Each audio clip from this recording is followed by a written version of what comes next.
ketika ada seorang biasa gali kubur, nyuri kain kafan di zamannya Hasan Al-Basri. Dia bertaubat. Orang ini biasanya kerjaannya haram, yaitu nyuri kain kafan. Orang meninggal dunia sama dia ditandain, nanti malamnya diambil kain kafannya, dicuri, kemudian dikuburkan lagi. Orang itu gak pakai kain kafan. Jahat bener kan? Dia kemudian bertaubat, teman-teman saya sekalian. Taubat nih dari kerjaannya tersebut. Tapi kemudian dia mengadakan pengakuan kepada Sayyidina Hasan Al-Basri. Dia bilang, Tuan, tau gak Tuan, saya sekarang kan udah taubat nih, tapi saya mau kasih tahu sama Tuan nih satu fakta.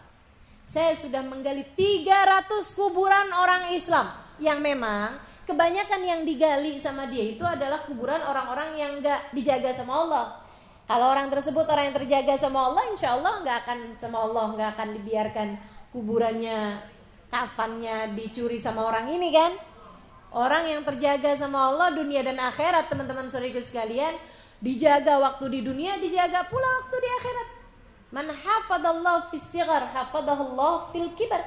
Siapa yang suka jaga Allah di masa muda, dia akan dijaga oleh Allah di masa tua. Apalagi sudah kematian, dijaga dong sama Allah SWT. Dia ngaku, dia bilang, saya udah mencuri 300 akfanan. 300 kafanan, 300 kain kafan dari orang yang udah meninggal dunia. Tidak ada yang saya dapati menghadap kiblat ketika saya gali kuburnya kecuali 3 orang. Dari 300 kuburan orang Islam yang saya dapati ngadep ke arah kiblat hanya 3 orang aja. Sisanya 297 ketika saya dapati kuburannya di dalam kuburnya tidak menghadap ke arah kiblat. Emang waktu dikuburin keliru gitu orang gak ngadepin ke arah kiblat? Ngadep. Habis dikuburin, pertanyaan kubur nih apa, dibalikin sama Allah SWT sesuai dengan kadar keimanannya, sesuai dengan keadaan keimanannya. Artinya 297 dari 300 orang yang katanya meninggal sebagai orang Islam, ternyata di mata Allah tidak dianggap sebagai orang Islam. Betapa sangat mungkinnya aku, kamu, kita semua menjadi salah seorang di antara mereka. Betapa sangat mungkinnya di hadapan Allah kita dianggap sebagai orang yang bukan muslim, teman-teman sekalian. Kenapa gitu, wahai imam? Saya nih mau nanya kepadamu, kenapa nih orang mati di antara orang Islam, dikafanin dengan kafan orang Islam, dikuburkan menghadap kiblat, tapi ternyata di hadapan Allah tidak dianggap sebagai orang Islam. Apa katanya Sayyidina Hasan Al-Basri? Seseorang yang memandang dengan cahaya kewalian, seorang yang memandang dengan cahaya kewalian, teman-teman saya sekalian. Seseorang, Hasan Al-Basri ini muridnya Sayyidina Ali, murid terbaik Sayyidina Ali bin Abi Thalib karamallahu wajhah radhiyallahu ta'ala anhu, seorang tabi'in, seorang ulama yang luar biasa, masya Allahnya, anak angkat dari Sayyidah Salamah, istri, salah satu istri dari baginda Nabi Muhammad. Bahkan bukan anak angkat, anak susu Sayyidah Salamah. Ini dikasih air susunya juga sebagai sebuah karamah atas cintanya. Jadi Hasan Al-Basri itu, teman-teman sekalian, adalah anak dari budaknya Salamah. Dikawinkan nih budaknya Salamah, ngabdi sama Sayyidah Salamah, istri Nabi Muhammad, dari sejak dia muda, dari sejak dia kecil udah ngabdi sama Sayyidah Salamah. Akhirnya dikawinin, Sayyidah Salamah yang ngawinin sama budaknya Zubair ibn Al-Awwam. Ya. Jadi kayak mantu tapi budak sama budak, dimantuin, dikawinin. Nah, habis nikah, hamil, punya anak. Itu pun dia tetap tinggalnya di rumah Sayyidah Salamah. Satu hari budaknya ini, budak perempuannya ini lagi anak-anaknya umur mungkin ya 5 bulan gitu kan, 4 bulan gitu. Anaknya ditinggal di rumah, istrinya si ibunya ini diminta untuk entah belanja, entah apa, urusan-urusan rumah tangga. Sama Sayyidah Salamah diminta, tinggalin aja anak kamu, gak apa-apa di sini. Gitu.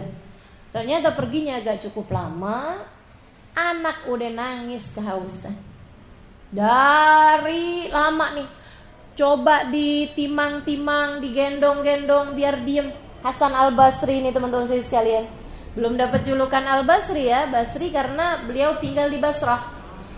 Jadi sekalian, Hasan yang ditimang-timang, nggak berhenti-berhenti juga. Memang benar-benar udah kehausan, kayaknya udah kelaparan. Bingung Sayyidah Salamah. Rahmatnya terhadap si anak ini membuatnya berdoa, ya Allah, alirkanlah air susu untuknya dariku. Beliau kemudian menyusuinya. Dia pun kemudian menyusu dengan begitu lahap sampai tidur. Padahal Sayyidah Salamah udah nenek-nenek waktu itu. Namanya karomah. Karomahnya para wali, nggak tanggung-tanggung. Yang jadi ibu susunya adalah istri Nabi. Yang artinya kalau dapetin masa hidupnya Nabi, maka Nabi Muhammad adalah ayah susunya. Sayyidina Hasan Al-Basri alaihi ridwanullah, kemudian beliau menjadi salah satu murid terbaik Sayyidina Ali bin Abi Thalib. Sampai kemudian ketika dewasa beliau pindah hijrah ke Basrah dan berdakwah di sana. Nah ini teman-teman saya sekalian, apa katanya Sayyidina Hasan Al-Basri mendapati fenomena 300 jenazah muslim yang ternyata ngadep kiblat hanya 3 orang aja. Artinya 297 dianggap di sisi Allah sebagai bukan muslim. Apa kata Hasan Al-Basri? Apa yang bikin dia seperti itu? Beliau mengatakan, ya ghadana ya ashana yuhawwiluhum an jihatil qiblah. Ketakutan mereka terhadap makan siang dan makan malam mereka telah menghancurkan mereka, telah memalingkan mereka dari arah kiblat. Terlalu khawatir, kalau saya nggak laku dagangan saya besok makan apa? Oh, luar biasa sekali. Kalau saya sampai nggak boleh dagang di sini nih, saya nanti besok makan apa? Waduh, teman-teman sekalian. Hati-hati sama iman. Hati-hati sama iman. Sejak kamu berada dalam rahim ibumu, Allah tidak pernah meninggalkan rizki untukmu. Kamu masih belum bisa punya, kamu bahkan belum bisa nelen, Allah alirkan aliran darah sebagai rizki bagimu ketika kamu berada dalam rahim ibumu. Mana yang lebih gampang menurutmu? Ngasih rizki kamu berada dalam rahim ibumu, atau ngasih rizki kamu udah kelihatan bendanya di sini, di atas muka bumi ini? Jauh lebih mudah bagi Allah memberikan kepadamu rizki sekarang daripada saat kamu masih berada dalam rahim ibumu. Kamu berada dalam rahim ibu aja, Allah gak pernah kurang-kurang ngasih kepadamu rizki. Ada yang ingat pernah kelaparan sedang dia berada dalam rahim ibunya? Hah? Ada yang ingat pernah stres mikirin urusan rizki? Ada yang pernah pusing, ya ampun ibu saya ini makan pedas mulu, saya jadinya kepanasan dalam perut? Pernah kayak begitu? Enggak pernah. Allah alirkan rizki lewat ibumu. Sampai ketika kamu gak kepengen pedas, Allah bikin ibumu gak akan pernah berani makan pedas. Betul? Makanya sampai ketika orang hamil, makanan-makanan yang biasanya dia gak pernah suka, jadi suka. Kenapa gitu? Karena yang lagi mau dikasih rizki bukan cuma kamu, tapi anak yang ada dalam kandunganmu. Kurang apa Allah kepadamu sampai kamu sekarang merasa kurang yakin sama rizki yang Allah berikan padamu? Teman-teman sekalian, hati-hati sama perasaanmu sendiri. Hati-hati, ia bisa mencabut iman yang sudah Allah karuniakan dalam hati. Na'udzubillah. Allah pemberi rizki dari sekarang, besok, sampai kamu mati. Tidak akan pernah ada jatah rizki yang sudah dituliskan untukmu tidak menjadi kepemilikanmu. Gak ada ceritanya. Sebagaimana gak ada ceritanya rizki yang seharusnya dituliskan bagi orang lain kemudian nyampe kepada kamu. Dia menghalangkan rizki saya. Nah itu kalimat salah tuh. Kalimat salah. Gak ada ceritanya orang ngalangin rizki. Kalau yang jadi rizkimu pasti akan sampai kepadamu meski orang seluruh dunia menghalangkan rizki kepadamu. Kalau tidak menjadi jatah rizkimu, gak akan sampai kepadamu meski orang sedunia memberikannya padamu.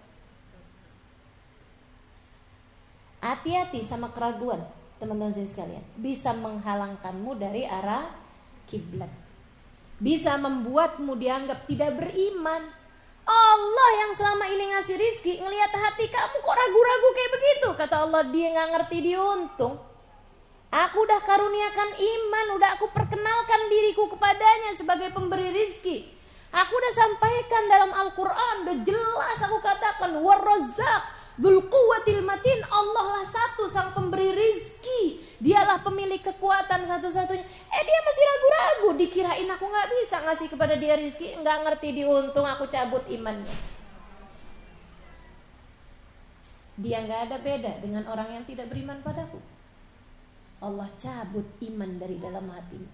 Dan kalau kamu udah tercabut iman dari dalam hatimu oleh Allah, siapa yang bisa mengembalikannya?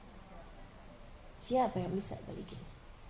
Teman-teman sekalian, hati-hati sama penyakit asyak fillah, ragu-ragu sama Allah.